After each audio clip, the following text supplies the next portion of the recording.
I'm Pat Doris. Welcome to The Story. Tina Kotek has come through her first legislative session as Oregon's governor with, I think I could say, and you would probably say too, flying colors. She got most of what she wanted. But you know what? Having a majority in both the House and the Senate as your party, well, it does not guarantee easy passage of everything. And one of her biggest priorities bombed, went down hard at the last minute, killed by members of her own party. And that is our big story tonight.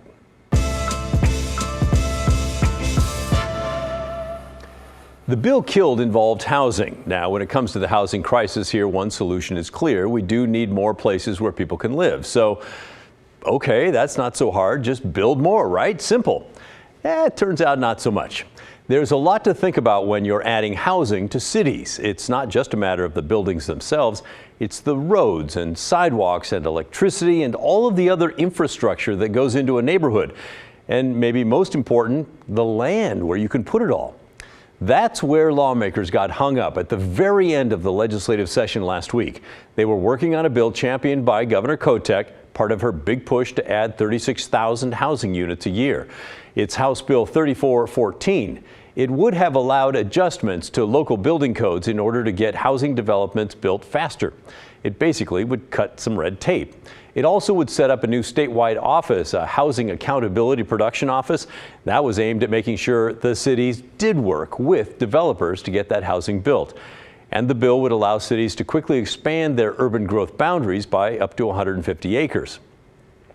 The bill went through many changes and amendments as the session was wrapping up. And in the end, it had bipartisan support. But then it failed the Senate by a single vote. Republicans who showed up, they actually teamed up with some of the Democrats to vote for the bill. But a group of Democrats split off and had the numbers to kill it. Here's how Governor Kotek responded yesterday. One of the pieces of the agreement for Senate Republicans and independents to come back was to make a good faith effort to pass 3414 with the land supply portion.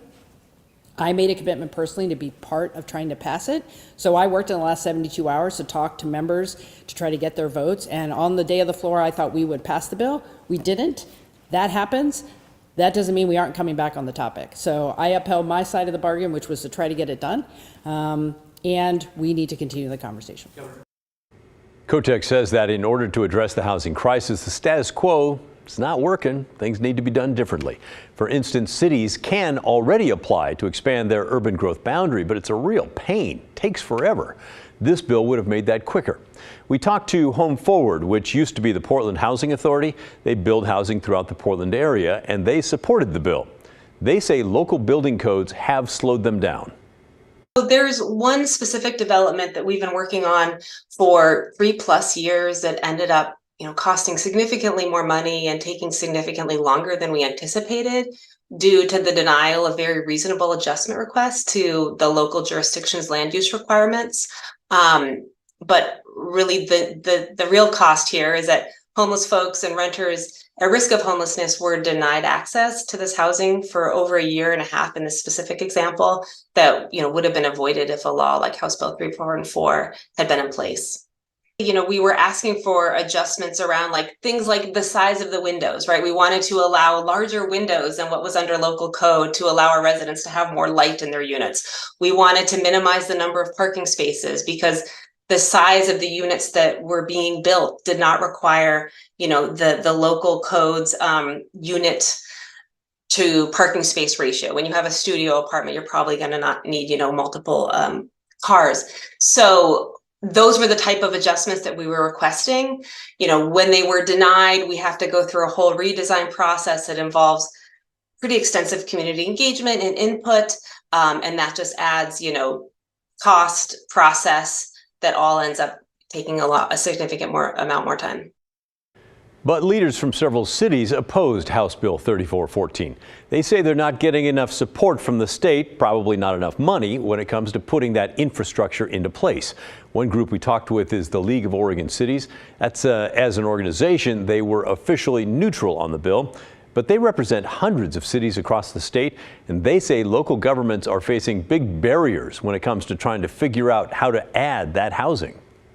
We have a number of infrastructure systems that need updating, need improving. There are new updated federal and state requirements for stormwater management, environmental impacts.